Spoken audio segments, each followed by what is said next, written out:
Яг бай би банк орон дээр бас саналаа хэлсэн юм а энэ хоо удгаа шалгана л үз.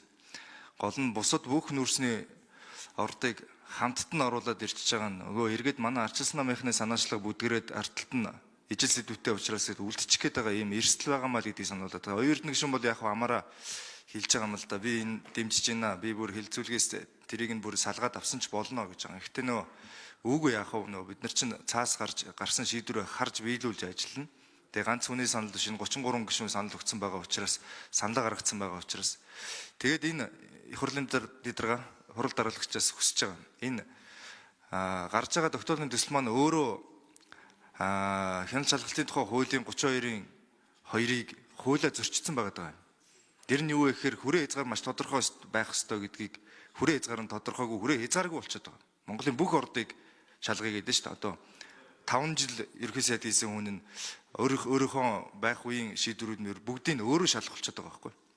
Тэгэхээр ерөөсөө би ямар санал гаргаад байна вэ гэхээр энийг салгаад тодорхой болгочихоо ухаан удгаа шалгахын шалгаад бусд нь манай арчилсан намаас гарч байгаа гишүүдийн гаргаж байгаа санал нь бас тэр саналаараа яваад ингээ би нэгэ шалгацгаая. Ер нь манайх ингээд нэг бодлогын реформ хийж чадахгүй төр нь ингээд алдаа гаргахыг харж сууж агаад алдаа гаргангуут нь сонсдог ийм л үйл ажиллагаа явуулдаг болсон шүү дээ. Тэгээ нэгэнт ингээд цаашдаа засгийн газрын шинэ реформын шинжтэй юм хийхгүй алдаа гаргачаад гаргасан алдаагаа сонсцгоодог нэг хяндаг шалгадаг ажлаа хийх гэж байгаа юм бол би нэгэ тусд нь шалгая гэдэг л ийм санал гаргаж байгаа.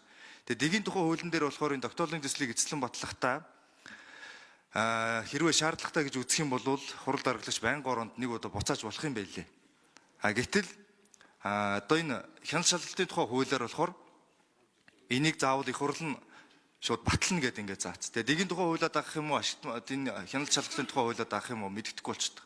Ганц л зүйл байгаа нь салгачаач. Ухаан удгаа шалгах нь тэндээ шалгаж байгаа. Бусад хилцээ гэрээ хилцээртэй холбоотой бүх мэдээлэл ил усан ч гэсэн шалтгааны тухай асууж хянан шалгах төр ороо байгуулах арчилсан намынхаа саналыг бас тусад нь аваад үлдмээр байгаа.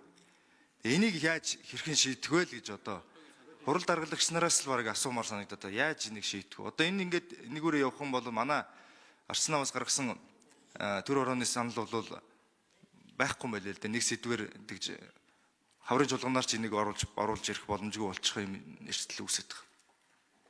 Нэг яах вэ? Энэ дээр манай таман газар нэг тайлбар өгөөд нэг зөвлөөд яах ёстой юм хэлээд өгөөч. Тэгээд энэ санал гаргасан 33 гишүүнээс бас хүсэж байгаа. Хэрвээ энэ 33 гишүүн өөрсдөө хүсэх юм бол хяналт шалгалтын тухай хуулиараа өөрсдөө хүсэх юм бол тогтоолын төсөлтөө өөрчлөлт оруулаад батлагдсан тогтоолдоо өөрчлөлт оруулах тогтоолыг бас өргөн барьж болох юм билээ. Тэгэхээр салгаад өгчөөч гэж байгаа. Тэгэл болоо. Тэгээ ухаан удаа тэрийг шалгацгаая. Бусдын манай арчилсан намын гишүүд гаргасан саналын дагуу ус шалгацгаая. Шудраг шүү дээ. За Лодон самбог гишүүний асуултанд тогтоолын төс санаачлагч Оюрдын гишүүн хариулна. Би эдийн засгийн банк орон дээр гишүүний асуултанд бол тодорхой хариулсан.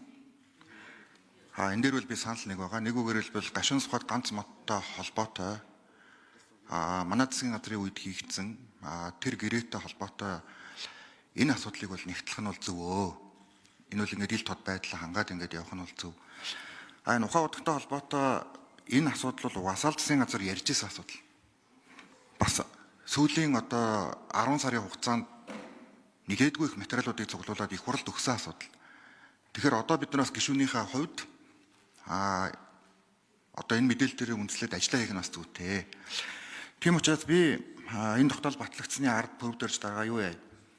Лото гишүүнтэй ярьж гад энэ саналыг 33 гишүүнтэйгээ ярилцаж хуралдаад тогтоолд өөрчлөлт оруулах энэ саналыг алтан гэрэл гишүүнтэй бид нар ярьж гад эрх зүйн үед маргаанг болох асуудал дээр одоо ингэж хандаад явчихъя гэдэг тийм санал хэлж байна.